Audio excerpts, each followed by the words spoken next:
Welcome to ABC campus. आज हम companies act 2017 में सेक्शन 85 डिस्कस कर रहे हैं, जिसका टाइटल है power of company to alter its share capital. तो इसमें हम डिस्कस करेंगे कि पॉसिबल क्या क्या वेज हैं जिसमें कंपनी अपने शेयर कैपिटल की अल्ट्रेशन कर सकती है, जो कि उसके मेमोरेंडम ऑफ एसोसिएशन में मेंशन होता है। फिर इसके लिए रजिस्ट्रार के पास कौन से डॉक्यूमेंट किस टाइम लिमिट के अंदर फाइल करने होंगे। और फिर सेक्शन स्पेसिफिकली डिस्कस करता है कि इसका जो अल्ट्रेशन है इनका कोई इफेक्ट नहीं होता शेयर होल्डर्स के प्रोपोर्शनेट राइट्स के ऊपर। तो उस पॉइंट को भी हम स्पेसिफिकली डिस्कस कर रहे होंगे।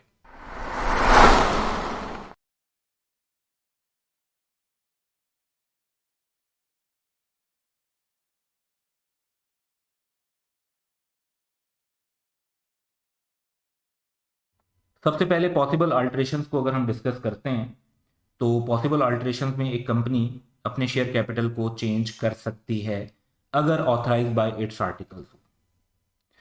लेकिन लेट्स से कि अगर हम कहते हैं कि अगर एक कंपनी के आर्टिकल्स में ये ऑथराइज नहीं है, तो एक एक्स्ट्रा प्रोसीजर होगा कि आप एक स्पेशल रेजोल्यूशन पास करके आर्टिकल्स में ये ऑथराइजेशन इनकॉर्पोरेट कर लें। तो फिर आप उसके बाद चेंज कर सकते हैं। तो आर्टिकल्स के अंदर भी ऑथराइज होना चाहिए और फिर उनको अलाउड है कि वो एक ऑथराइज कैपिटल क्लास को चेंज कर सकते हैं थ्रू स्पेशल रेजोल्यूशन।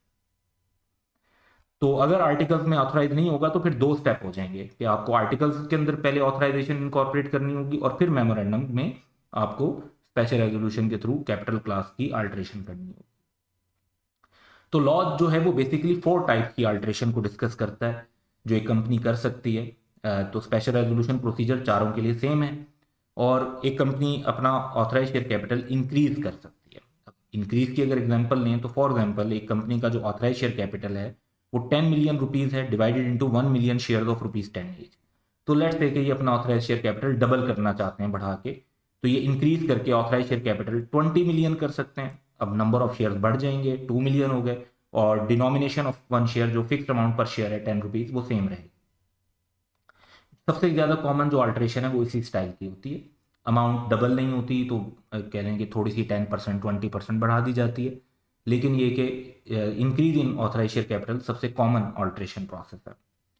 दूसरा वे जो है वो है कि कंसोलिडेट कर ले कंपनी, अपने कंसोलिडेट एंड डिवाइड कर ले शेयर कैपिटल को in the share of larger amount than its existing share. तो फॉर एग्जाम्पल अगर एक कंपनी के पास 10 मिलियन रुपीज के 2 मिलियन शेयर हैं रुपीज 5 ईच के, तो एक शेयर जो है वो 5 रुपीज का है। वो चाहते हैं कि 5 के बजाय एक शेयर 10 रुपीज का हो जाए। तो वो क्या करते हैं कि उनका ऑथराइज शेयर कैपिटल देखें, पहले भी 10 मिलियन था, अब भी 10 मिलियन है। पहले नंबर ऑफ शेयर्स 2 मिलियन थे, अब नंबर ऑफ शेयर्स कम हो गए, 1 मिलियन हो गए। लेकिन जो शेयर की डिनोमिनेशन है वो पहले 5 रुपए का एक शेयर था, अब 10 रुपीज का एक शेयर। तो ओवरऑल अमाउंट में कोई फर्क नहीं पड़ा, लेकिन पर शेयर जो अमाउंट है वो आपने कंसोलिडेट करके डिवाइड कर ली, यानी वो इंक्रीज हो। इसका अपोजिट है कि कंपनी सब डिवाइड कर सकती है its share into share of smaller amount. तो इसके अपोजिट साइड पर चले जाते हैं, तो ऑथराइज शेयर कैपिटल कंपनी का 10 मिलियन था, वो 1 मिलियन शेयर ऑफ 10 ईच, वो उससे कन्वर्ट करते हैं और वो अब चाहते हैं कि 5 रुपीज पे चले जाते हैं। तो पहले भी टोटल 10 मिलियन था, अब भी टोटल 10 मिलियन है। पहले 1 मिलियन शेयर्स थे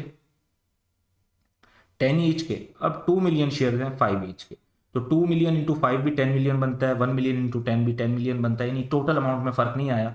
लेकिन जो पहले शेयर थे वो ज़्यादा अमाउंट के थे, डिनोमिनेशन के थे, 10 के थे, और अब 5 के। और फोर्थ है कि कंपनी वो शेयर कैंसिल कर दे, cancel share which have not been taken, यानी जो अभी तक पेड अप नहीं है, जो कंपनी ने एक्चुअली अभी इशू नहीं किए, टेकन और agreed to be taken by any person and diminish share capital by the amount of share so cancelled.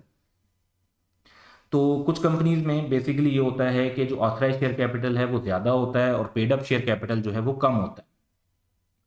तो समटाइम्स इसकी वजह से कंफ्यूजन भी राइज हो रही होती है। तो एक कंपनी चाहती है कि कंफ्यूजन खत्म हो जाए और उनका जो ऑथराइज शेयर कैपिटल है वो कम होकर उनके पेड अप शेयर कैपिटल के इक्वल आ जाए। तो ऐसी सिचुएशन में फॉर एग्जाम्पल एक कंपनी का ऑथराइज शेयर कैपिटल 10 मिलियन था, 1 million share of rupees 10 each, लेकिन paid up share capital 8 million था। तो वो कम कर कर अपना ऑथराइज शेयर कैपिटल अगर पेड अप कैपिटल के बराबर करना चाहते हैं, क्योंकि इससे नीचे नहीं लेकर जा सकते, तो वो ये कर सकते हैं कि अब अपना ऑथराइज शेयर कैपिटल रिड्यूस करके 8 मिलियन कर लें, जिसमें 800,000 शेयर होंगे 10 ईच के। अब पहले देखें पेड अप कैपिटल 8 मिलियन और ये 10 मिलियन डिफरेंस था।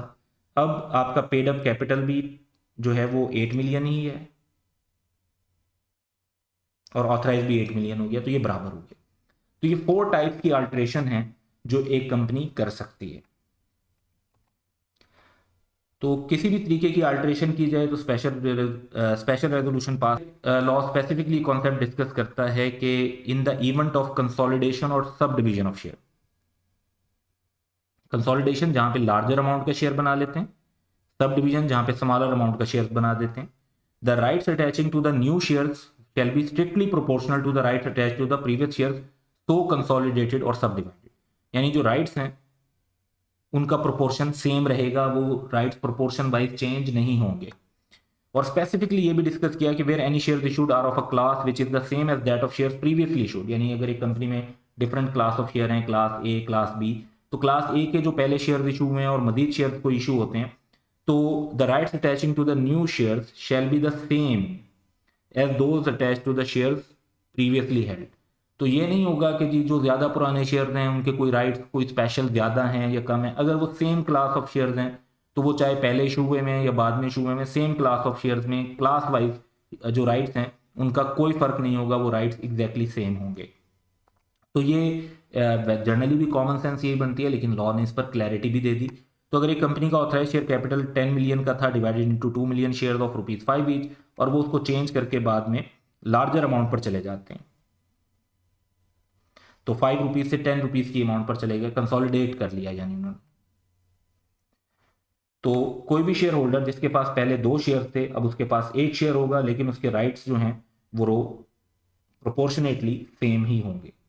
तो ये बेसिकली सेक्शन 85 का कॉन्सेप्ट था। That's all for today, have a good day.